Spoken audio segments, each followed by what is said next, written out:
Hey, and welcome to the Ambitious Bookkeeper podcast. I'm Serena Shoup. I am a CPA and mom of three, and I'm running a virtual bookkeeping business mostly from my home. You're in the right place if you're a bookkeeper, accountant, or an accounting student, and you know that your purpose is bigger than sitting in a cubicle. If you're ready to learn some actionable tips and strategies to help you start and grow a bookkeeping or accounting business, I hope you stick around. Welcome back to the Ambitious Bookkeeper podcast. Today, I have a very special guest. You may know of her. Her name is Kate Johnson, and she runs the Bookkeeping Side Hustle Community on Facebook and has a YouTube channel. And I'm super honored to have her here. She also runs a successful small bookkeeping practice of her own. So I wanted to bring her on just to talk about her story and her bookkeeping business and all that to continue to inspire you as you listen along. So without further ado, here is Kate. Hey, Kate, can you introduce yourself? Yeah. Hi. Thanks so much for having me. Glad to be here. We've been bumping into each other online, I guess, for, I don't know, maybe a year or so. And it's great to be able to be on your show.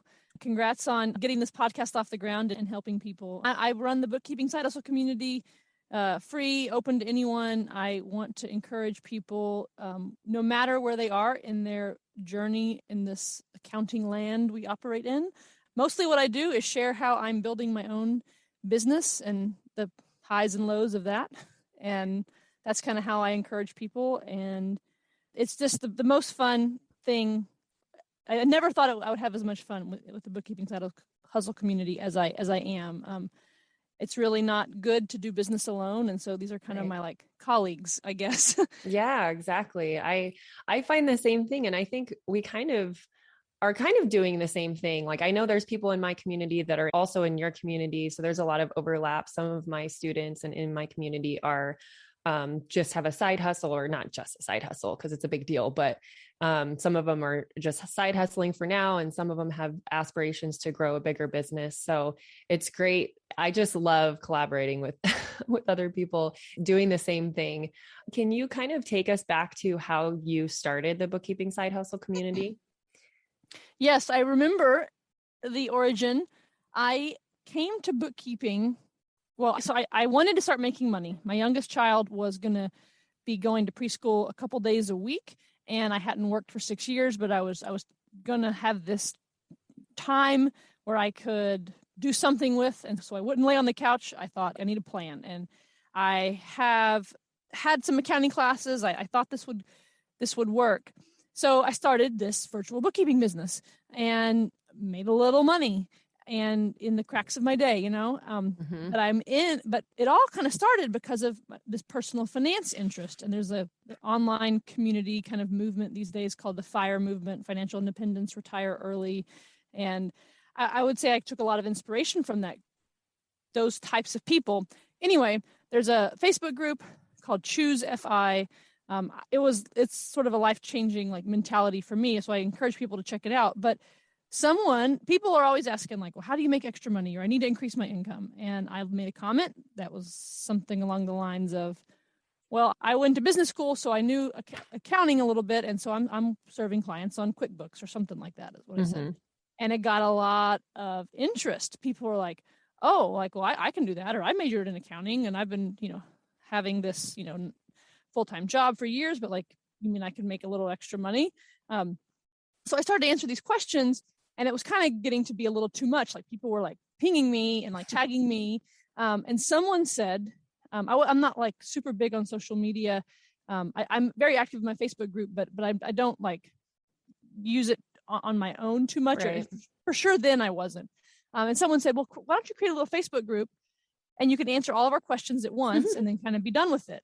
And then now it's almost 16,000 people later. Yeah, it's crazy. It's huge, Kate. It's amazing. And how long ago was that? So, I mean, I started my business probably right at 4 years ago. I guess this September would have been when my youngest was going to be starting that, part-time preschool program. So I think that was 4 years ago. And I think I was, so it was probably like 3.5 years ago, because I made just a little bit of money. I had like my one client, maybe I had two at that point. And I was just tickled to death to make any money, because I had been making zero. Right. And so I just, made this comment. And in my mind, I knew it was a good path. Like I wasn't saying something that was just like, well, I can make a few $100, like, because people don't want to know that. They want to know, like, how can I like use my skills to like make a decent amount of money. And even though I wasn't making like a lot of money at the time, I knew it was a legitimate path. And so I was, I shared the example, and they're like, how do you do that? And I'm like, well, I know you don't learn QuickBooks in school, or at least people were my age did not. I was in school in like the early 2000s, and we weren't taught to serve small businesses. We were taught like, I remember being taught like manufacturing accounting. Yeah. Did you go to a really big school? Kind of off topic, but I went to Baylor for my undergrad, and that's medium-ish. I think it was like 13,000 undergrad. And I did get an MBA a couple of years later. That I got from the Yale School of Management. But so just basic accounting classes were required for both of those degrees. I didn't go far in it, but I do remember this little like Lego assignment that we had that was like all semester long, where we were like building a car and running this like car manufacturing facility, and like the Legos represented like different parts of like the chassis and stuff. I mean, just like totally like I would never serve a car manufacturer client on QuickBooks, right? Like that's not a thing.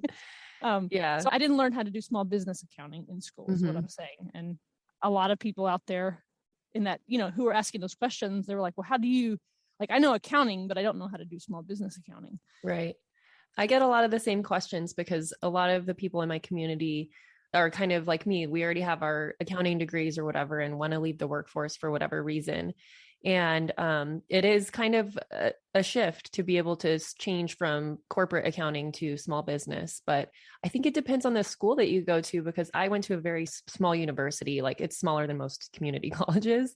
Okay. And we did actually have a whole semester dedicated to learning QuickBooks. Back then it wasn't online, it was QuickBooks Desktop, and we had to set up a whole company and do everything. But I think that was honestly just due to the professor that we had. He decided to put us through that. The class was accounting information systems. So the textbook was all about ERP systems. But he said, we're going to learn a little bit about ERP systems, but I'm going to teach you QuickBooks because that's what you're going to need. Yeah. So can you share do you share what school you went to? This sounds like a cool school. Yeah, I went to Western New Mexico University in a very small town of Silver City, New Mexico. That's where I grew up. So, I actually just Monday spoke on a panel at the university via Zoom, but it's kind of like one of those dreams come true. Like, oh, the university I graduated from asked me to come speak.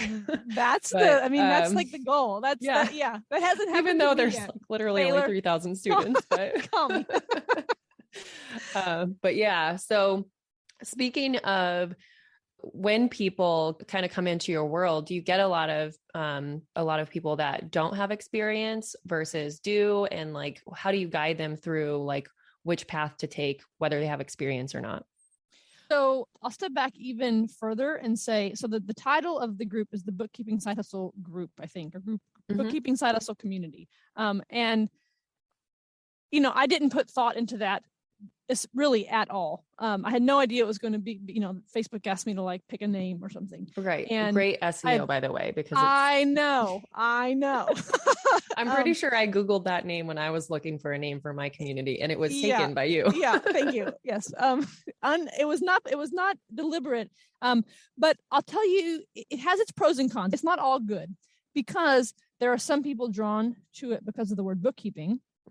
And there are some people who are drawn to it because of the word side hustle. Right. And I have sort of taken it on my shoulders to because I really believe that we need to be good at our jobs. And I worry about you're for sure not doing this because I know say like all your programs like assume a strong knowledge base in accounting fundamentals. Right. But there are programs out there that are like, this is like, you can be a medical transcriber or a bookkeeper, like it's like, it's that kind of level. And that is a lie. That is not, you cannot be good at. So, but there people out there are kind of hearing like that I think some people are thinking bookkeeping could be bucketed into this just like easy side hustle that you can do like while your baby naps or something. And like, Right. yes, you can do bookkeeping while your baby naps, but you'd have to have like a big brain. You have to have constant thirst for knowledge. You have to have training. You cannot start tomorrow. Like if you need $1,000 tomorrow, like even possibly even if you know accounting, I wouldn't suggest bookkeeping, but maybe if you like have a really strong small business network and are already good at bookkeeping software, maybe you could earn that much quickly. But this is like a longer, slower play for people who have like, a little bit bigger, a multiple year vision of, because how horrible would it be to like sign a client and you're thinking like, I'm just going to do this for 9 months. Like that's not what this is. So I try to make sure that people know, like, please leave the group if you're thinking of just this as like a side hustle that's like easy money. And then, so hopefully those people leave or just quit paying attention. But then if you were drawn because of the bookkeeping word and you like bookkeeping, you like details, you like accounting, you like math, like whatever it is that kind of drew you there. If you already know accounting, that's great. If you have a degree in accounting, that's great. If you're working in accounting already, that's great. If you don't, I'm willing to help you as long as you realize that this is going to be a long journey. People go to college for years to learn accounting. I don't necessarily think it will take, I think you can learn enough accounting to get started in definitely less than years. Whatever. Yeah, I agree. But your learning journey is still going to be long. And I would bet even 4, 5, 6, 7 years down the road, you're going to learn something about like accounting fundamentals that, that you had to look up, you had to research, you had to get support for because it was some squirrely thing that a client did that you're going to have to support them through, that you didn't need to learn that to start serving any client.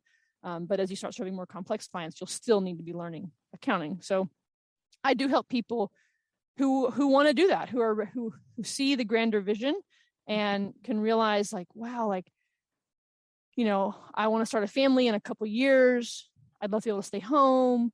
Let's start learning accounting now. Maybe let's work underneath somebody. And I help people. Yeah. As long as you're willing to work hard, I wake up early in the morning and like bang away long messages on Facebook. That's what I do. When people ask questions, I give like long, detailed answers, and a lot of people are taking action. So something's working. Yes, it's pretty amazing. It's funny. I didn't realize that you started just 4 years ago with your business. So we must have started our businesses right around the same time. Yeah. Well, and I know you have taken like a different approach with serving. Well, I think you're probably a lot more qualified than I am to serve more complex clients. I actually don't serve very complex clients because because I want the simplicity of it. Like, I don't want to have to think too hard. And I'm also like building a team. So I want to be able to serve clients that are easy to train my team on. Right. So well, the other thing I was going to say was that I knew you were having a team. And I have approached things a little differently. I don't have a lot of clients. I do have help on 2 of them. There's a woman who's helping me on that. I'm kind of that were kind of over my head a little bit. So I knew I had to bring in help. And probably because Bookkeeping Side Hustle is taking up a lot more of my time, that probably had a lot of impact on the way like my business has grown, because I'm putting more and more time into that part of my life, into that hat that I'm wearing, which obviously takes away from time that I could be serving a traditional small business doing their bookkeeping.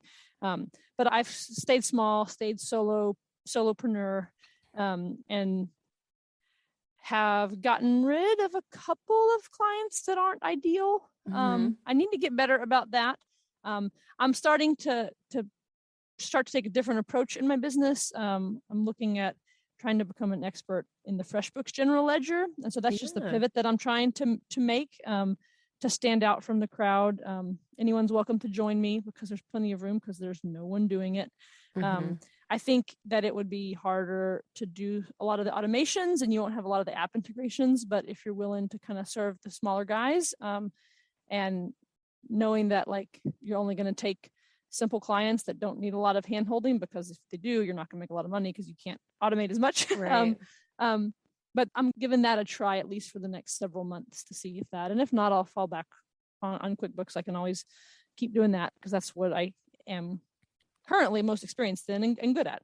I love hearing everyone's different stories about the firms that they run, because I want everyone to know that it really is your choice how you run it. Just because someone else wants to grow a team doesn't mean you have to. And then also, like, I talk about this a lot. Like, I hired help on just one or two clients almost from the very beginning, because it was a choice between either not growing my firm or hiring the babysitter for more hours. And I was like, well, I could probably just hire a bookkeeper instead of a babysitter and then kind of split the profits on that. So that's why I started hiring so early.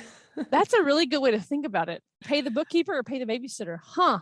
I've never heard that phrase before. That's what I did, because it was about the same price, but when I pay the bookkeeper, like, I'm also able to charge the client twice her wage or even more, and make a profit while things are being done and I'm still hanging out with my kids. So tell me how many clients you have at this point in time. So I have 7. I had 8 as of like literally this morning. I just sent a final disengagement situation. I exported some reports. I had my second client who I met at our little school has something called Pizza Friday. And I sat across from this other parent, and he had a job, but he was also ran this nonprofit related to his job. And they were my second client. And they're kind of shuttering.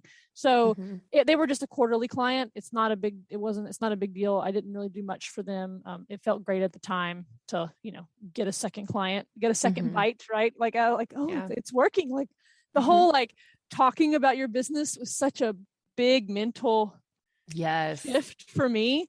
And I was like, I talked to someone at the lunch table about being in business, and it led to a client. And then I was like, oh, okay, this is how it's done. Okay. Yeah, it can be so easy, right? Well, it's so easy, slash so hard. Right. I'm like, am I really doing this? Am I really playing this guy that I know QuickBooks? And his kid was older than mine, so we really didn't have. It was just random that we were sort of sitting by each other, and everyone's kind of polite and the small talk, and I was just like, let's do it. Let's say what I do. Come on. And he's like, it's one of those situations where in that conversation, you never know when the words are going to matter. At that particular moment, he's like, well, I'm manager of this chapter of logistics people. It was like a work interest group chapter.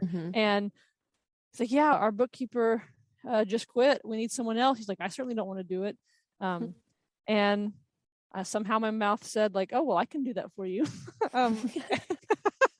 The words just flew out. And we went and it happened. And so for several years, I was able to help them. So 7 clients, long answer. I told you I'm long-winded. 7 current clients. I'm happy with the workload. Very happy with the workload. Awesome. I love that. Especially 7 clients is definitely, like you said, you're spending a lot of, and you're probably in the same position as I am. I spend a lot of time on the ambitious bookkeeper stuff in comparison to my firm. And so even though I have a team, it's pretty much running on its own now, but I still help my team, when they get stuck. So you're almost on the verge of it not being a side hustle then, if you're at 7 clients, I imagine. Well, they're small. I mean, in my mind, I would like to spend for sure no more than 2 hours a month per client. Some of them, some months I'm able to do less than that.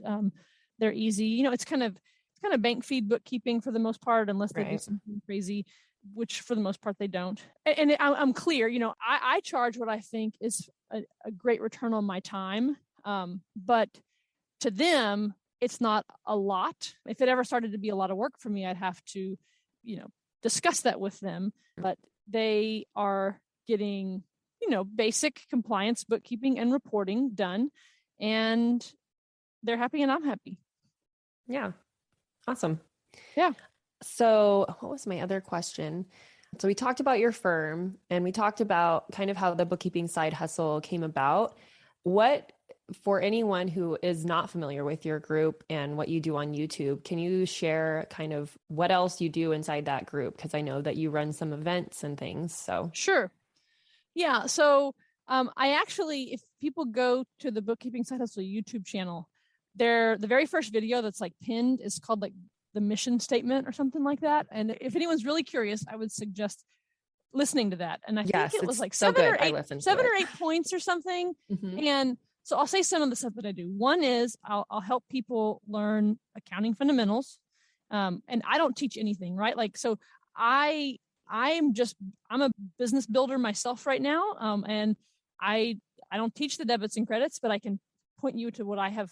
I vet resources, I guess, is how I would describe it. So I have resources for people who need to start from step one. I also interview people like you who have programs that help people.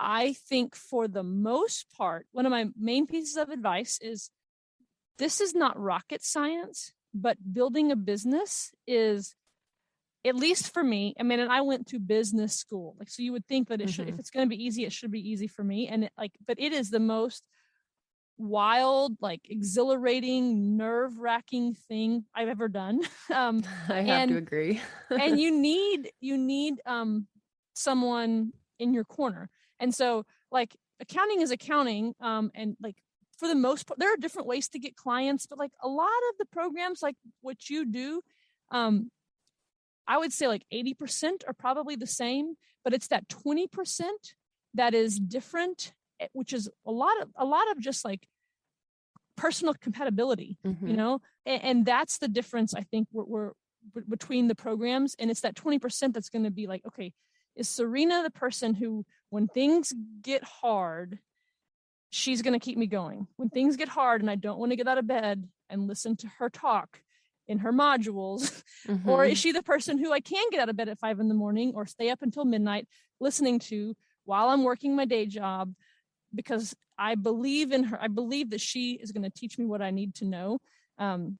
That's what I think that's where the difference is. So I vet programs like that. I try to give people like you the opportunity to say what makes your program different, because everyone can learn Xero, everyone can learn QuickBooks, but how are you going to, when a person blows it at the lunch table because they didn't say like, oh yeah, I can help you with that. I can help you with your Xero, or I can help you with your QuickBooks. And they feel bad and they come and tell you like, why didn't I say something? And you're going to be there to like catch them in that moment when they fall and say, well, how are we going to solve this? Is there a way to follow up? Are you going to see him again? You know, because otherwise we'll just all quit. Just something will happen and we won't keep going whenever, you know, because we'll be like, man, I'm working really hard and I'm not getting what I wanted yet. You'll be there to help them to get, you know, when they're having that feeling to like keep going. So I vet resources like yours. I also I'm having a lot of like apps are wanting access to the community. Yeah. And so you're kind of a big deal. Well, I guess that's hysterical. Like for someone who like never like loved accounting, and here I am talking about accounting apps, but people are wanting, I try to be very like cautious, and I've been very thoughtful about like how I'm letting vendors have access to my community. So I have set some pretty strict rules about that, but you know, they want to be able to present what they have created to help bookkeepers and accountants do their job better. So I'm doing a little bit of that. I try to always, as much as possible, give away prizes. I'm kind of an arm twister for making apps give prizes. And I think I talked Xero into giving away a ticket to XeroCon next year. That was like a grand prize. And I was like, yes. You did? Oh, yeah. When was that? I did a big Xero certification challenge for them in May. Oh, okay, that's and right. The grand prize, we had one drawing for everyone who completed it by a certain deadline. And one winner won a free ticket to XeroCon. And that's just because, like, I guess my mama taught me, like, worst thing people can say is no. Right. So I try to ask for swag gifts and such, because a lot of small folks like me, yes, so I have this kind of access that I've created as the Bookkeeping Side Hustle Community person. But if it was just my bookkeeping business, no app's going to care about me. I'm not going to get a shirt from apps or only if you go to their events, then you get those shirts for free. But I can't go. Like I can't. I'm not making enough to think like, oh, I can go to 3 conferences a year or something like that. Like, that's not. I mean, I guess I could, but that would be all your profits. It'd be a high percentage. I want people, to get that coffee mug. And so I try to do as many prizes as I can wrangle. But that mission statement video kind of says what I do. Try to vet programs, vet apps, and give advice and be kind of like a cheerleader. So I think most people, the fastest way is to invest in a program like yours. And if someone's listening to this and they're like, why am I listening to this? I don't even really like jive with Serena. Find someone that you jive with, right? And have that person go to that person fast, and then don't listen to anybody else for a long time. Give Serena a chance for several months, because this is not fast money, and do everything she says. And I think if you do like everything, I haven't listened to your program, but of your course, but I would imagine that if people just do everything that you say, they're going to be successful. Probably most of the people who maybe make that investment and aren't successful, it's because they're not doing what you lay out for them to do. Right. And so I think the very fastest way is to find your leader and go with that person. But if I can't convince you to do that, then I'll be the leader, and and you get what you pay for, right? And I'm just a ragamuffin who types long Facebook responses early in the morning, and has somehow started to make YouTube videos. So I think I'm like, I always tell people, like, I want people to like move on from me to someone like you, who has really put thought into how to be more strategic in how they're building their business. Mm-hmm. Otherwise, you're just going to get like my limited experience of acquiring, a handful of clients and managing a few clients in, which is not, I am not the example for everybody, for sure. We'll be back after a quick break. This episode of the Ambitious Bookkeeper podcast is sponsored by my brand new free training, The Ultimate Guide to Creating a Profitable Bookkeeping Business. In just 1 hour, you will learn 3 keys to creating and launching a profitable bookkeeping business. We will map out your path to creating a bookkeeping or accounting business that keeps you in control of your time, priorities, and expertise. From someone who built a 6-figure firm on part-time hours. That's right. You can stay in control of your time, keep family as your priority, and serve your clients well. It just takes a little strategy up front, and I'm going to help you with that during this free training. So head over to the show notes to sign up now for the next training and find out how you can choose the work you do, kick imposter syndrome to the curb, use tech to be super efficient, which all leads to a profitable business. Just head on over to ambitiousbookkeeper.com/training, and I will see you there.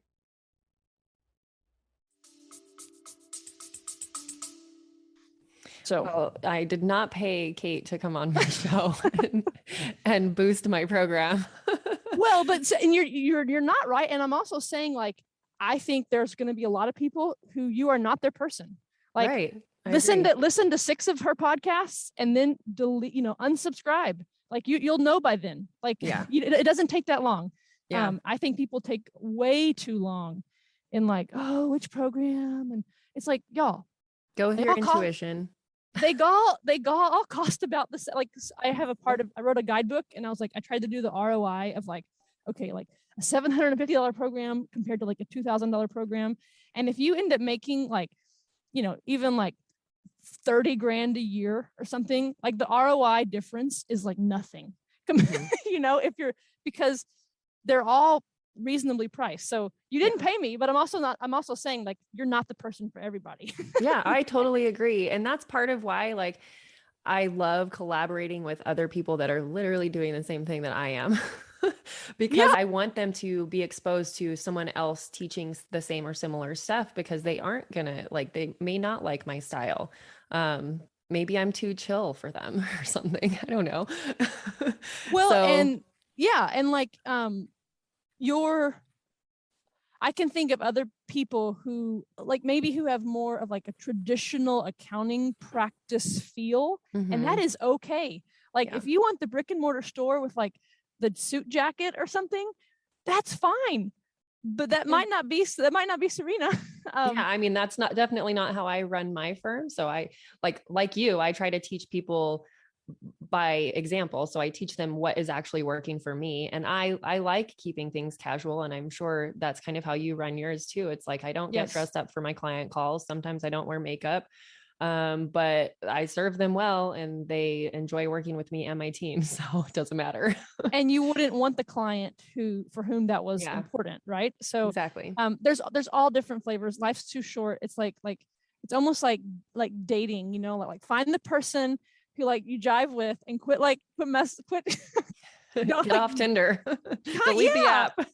Just, and be serious, because if you're just kind of in it with like one toe, like you're not going to be successful. You might make a little money, but you're not going to have processes. You're not going to be able to do the things that really make your return on your time high. You'll be just kind of like a low to middle wage kind of earner because of all the extra time that you're having to put in to just, you know, because you haven't implemented systems that you, like the kind of stuff that you teach, right?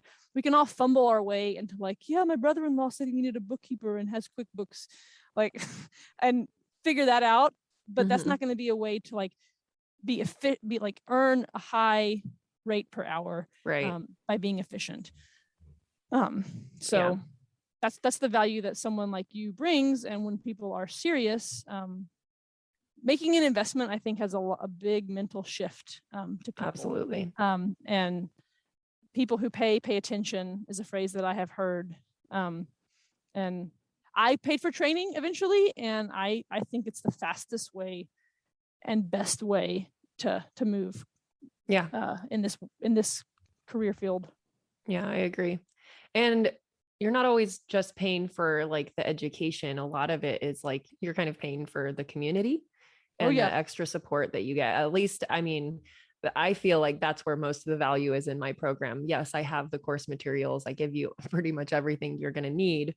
But what really tends to move the needle for people is when they show up to the weekly calls, they show up to our co-working sessions, they can ask the questions in the Facebook group and get the answers they need when they need them. So I have a question for you. Are you a mostly female audience? For the most part, but I have female clients or sorry, female students. I would say probably like 90% are female. Okay. Yeah. So this is just again kind of going to this like that you're not the person for everybody. Like I think there needs to be like the dude version of you. And I don't know who it's going to be. And like I know it's not politically correct to like say that. But I've what was it for? Oh, beards and bookkeeping, beards, beers and bookkeeping or something. Is like, if I were a guy, like that's what I would want to do. And because I bet there are guys out there who are like, I want some guy time, you know, like I want to have men that I am going through because their struggles are going to be somewhat different than a group of all females or something. Anyway, but so if a guy's listening to this and you have at all like the motivation to be like a leader and an encourager and coach, someone needs to do it. Beards and bookkeeping. Go. Someone take it. Yeah, that's so funny. I just found a podcast called Bookkeeping and Business or something, but they're not bookkeepers. They're business owners, but they're like serial entrepreneurs. But it's 3 guys that do a Facebook Live and then they put it on a podcast, and they're funny. And they sit around and drink beer and talk about their business ventures. Great. But yes, I totally agree. And I mean, men are still welcome in my community. Sure. There's definitely a pendulum that weighs more heavily on the, like, most of us are moms. Right. So of course, dads are welcome. Men that aren't dads, it's totally fine. And I've actually tried to change some of my course materials to be more like the coloring and stuff like that, the branding side of things, to be less feminine. Okay. Because of that, because I didn't want to make people feel excluded, because I feel like the only men that are out there teaching this kind of stuff are either like not ethical Yeah. or like kind of the what do they call them, like bro marketer type Yeah. situation. So there's that, and then the other side of it are the very like the suit and tie stuffy type. And Right. so if you're a guy that doesn't feel like you want to be a part of either of those, like I hope that you find that you're welcome to my community as well. Yeah. But if you want to start your own, I would be more than glad to have you on my podcast and help promote you. I was going to say, let him be a guest. So if that's you, please take a screenshot of this episode and tag me and Kate. Okay. Yeah. And you say can, I'm in. Maybe if anyone's not a mom or dad and they're like single, y'all could like have like meetups. I don't know. Yeah. Like Awesome. funny. Well, thank you so much, Kate, for coming on and sharing about your group and your business with us. Like I said, anyone who's listening to this episode and finds it valuable, please rate, review, take a screenshot, share it on Instagram, and tag both of us. You are at Side Hustle. Bookkeeping Side is what I'm Okay. on Instagram. Okay. Yep. And I'm at Ambitious Bookkeeper. So thank you again, Kate. Where's the best place? Of course, they should go to your group, and I'll link that in the show notes. Where do you normally hang out on the socials? Are you on Instagram or LinkedIn? So I've actually hired my sister, who's cool, to try to do Instagram for me. So most of what you see on Instagram is her, because I want to be able to reach a little bit younger audience. I think younger. I personally like Twitter, and then I'm really trying to have a presence on YouTube as well. I don't want to just be, especially after all the recent like Facebook stuff, I don't want to only be there. And I know a lot of people are not into Facebook, especially like the younger folks are. And if anyone's listening to this is a great job for young people. Like if you're like a 20-year-old and like already learning accounting in school or something, like go start to get clients. Yeah. Like, oh my gosh, like you can make more than you can at like I did, which was at like the college work study job. So I wanted to be, so yes, Instagram, you can find me there, or the Bookkeeping Side Hustle YouTube channel. I mean, pretty much just Google Bookkeeping Side Hustle. You can get on my newsletter. I try to do a good job of that every other week. That's where I put a lot of resources and then share a lot of my story, and you can get that, outside of the Facebook group. If you go to bookkeepingsidehustle.com/newsletter, you can sign up to get on that, and I send it out every other Saturday morning. So yeah, contact me. I like to help. Awesome. Thank you so much, Kate. Everyone have a great week, and we'll talk to you next time.